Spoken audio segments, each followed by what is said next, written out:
Hey, good to be together again. Let's just dive right in and pick up with our story of Lazarus from where we left off yesterday, and let's dive in and catch a little bit more of what Jesus is doing here. We find out where I'm about verse 17. It says, "On his arrival, Jesus found that Lazarus had already been in the tomb for 4 days." Okay, so he gets there. Lazarus has been in the tomb for 4 days, and the first sister of the two, Mary and Martha, to come out and greet him is Martha. And we get a very interesting exchange between he and Martha that carries through this theme of seeing Jesus for who he really is. So we pick up in verse 21. "Lord," Martha said to Jesus, "if you had been here, my brother would not have died. But I know that even now God will give you whatever you ask." So she makes a bold statement of faith. In fact, we're going to see she really understands and seems to have a clarity of understanding of who Jesus is in many ways, but he's going to stretch her understanding even further, because that was part of the challenge the disciples were having to see, the followers of Jesus at that time, as he's heading toward his death on the cross and his resurrection. This is the important part. And his resurrection, he is trying to expand their understanding that he is the Son of God and what that really means for all of humanity. And he is using this moment in their life with Mary and Martha and with Lazarus to show not only to them individually, but to all of his disciples and all that are paying attention, you need to see me for who I am. So Martha makes this bold statement: "If you had been here, my brother would not have died." So she believes that Jesus has the power to keep him from dying if he had been present. And she still says, "I know that even now God will give you whatever you ask." I don't believe she has any concept, and we're going to see this in a minute, really what Jesus is going to do. So he says to her, "Your brother will rise again."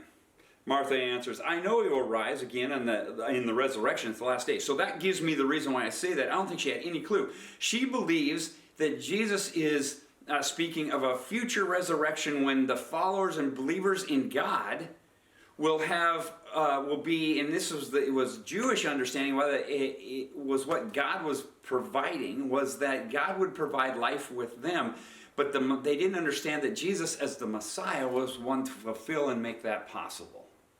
And so she has faith that he's going to rise again into heaven, into that future life. Jesus says to her, now listen carefully. We're all familiar with this verse, but I want you to catch it because it goes to, again, Jesus' whole purpose in what's taking place. "I am the resurrection and the life." So in other words, she's saying, Martha just said, "My brother will be raised in the last day." And Jesus says, no, I'm the resurrection. I'm the one that raises the dead. I am the one, put it the other way, I'm the one that gives life. I am life itself. I am the resurrection and the life. The one who believes in me will live, even though they die. So he's saying, look, even if you die, if your faith is in me, physical death, it isn't going to touch you ultimately, as Martha's believing, okay, I get this, I go to heaven. Jesus is saying it's more than that. I'm the one that gives life eternally with God. And then he goes, even if you die physically, and whoever lives by believing in me will never die. Do you believe this? So he turns the words in the process of what he's saying there. He first says, the one who believes in me will live, even though they may physically die. And whoever lives, that is, lives by faith in Jesus, by believing me, will never die. Not talking physically, he's talking eternally, spiritually. You never die with Jesus. And he's trying to get Martha to understand this. With me there is no death, because I am life. Do you believe this? He asks. Yes, Lord, she replied. And she makes a very profound statement. This is the same profound statement that when Jesus asked his disciples, "Who do people say that I am?" And he comes to Peter, and Peter says, "I believe that you are the Son of God, you are the Messiah." And he says, "You've spoken well, Peter." Martha makes that same statement. She says, I believe that you are the Messiah, the Son of God, who is to come into the world. I believe you're that Messiah that we've been told about. You're the Son of God. But she didn't, as well as his other disciples, understand the full picture of who Jesus was. They understood him to be the Messiah. They'd been taught about the Messiah. The Messiah was going to come and bring deliverance for the nation of Israel. The Messiah would come to rule over the kingdom. The Messiah would, all these things they had been taught.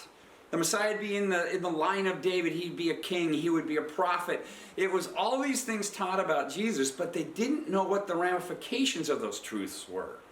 It was almost they were more myth to them than they were reality. And so Martha makes this statement, I believe you are the Messiah. I believe you are the Son of God. But do you understand? Jesus is asking this statement because he's just made it. But do you understand that I am life itself? Do you understand I am the one that gives life eternally with God? I'm not just the one who meets the prophetic description of the Messiah. I'm not one who just carries the title Son of God. I am the one who is God and is life. So he says this to Martha. We come back to Martha in a few minutes. Jesus continues on, and she says that she went inside and found Mary and told her that Jesus was there. And there's several things that kind of transpire. And then Mary goes out to find Jesus. And it says when she saw him, she fell at his feet and said, Lord, if you had been here, my brother would not have died. Again, it's the physical presence of Jesus that's going to lead to life being sustained. And Jesus is wanting to understand with him, life is, he is life. He is the one that gives life to any person, any soul for eternity. And that these physical trappings of our existence are not what defines life, nor does it define who he is. So it goes, he says, where did you lay Lazarus? Where is he? And come and see. She takes him to his tomb. And it says there, he gets there and Jesus wept. We're familiar with that. And there's this emotional interchange. People are like, oh, he's moved by this. And he was. But Jesus was moved more, I believe, not just for the loss of a friend of physical death, because Jesus knew what was about to happen. He was saddened by the effect that physical death has on people, but understood it in a reality far greater is spiritual death, those who are separated from him. I believe this Jesus was weeping because people did not know who he was and what he would do for them if they would simply believe and understand him. Understand him and see him for who he truly was. So it says, I'm going to take you now what you're familiar with. He says, take away the stone. Martha says, look, Jesus, he's been dead for 4 days. He's not going to smell very good. It's a bad idea. You don't want to do that. So again, this is the Martha that said just a moment ago, she says, I believe you are the Messiah, the Son of God. She said, I believe that my brother will see life, resurrected life. And Jesus said, if he's going to see resurrected life, what she's missing is he's got to see me. And so in that process, she's going again, look, he smells bad. She still doesn't see Jesus for who he is. And then Jesus says to her, did I not tell you that if you believe, here's the important phrase, you will see the glory of God. Okay, stop, question, who is the glory of God? Is it the act of raising Lazarus, or is it the one who calls Lazarus forth? That is what's often missed. People wanted to see the miracles. That was taking place all the time around Jesus. They would come, the crowds would gather. Even the Pharisees would ask, well, do us a miracle and prove your authority.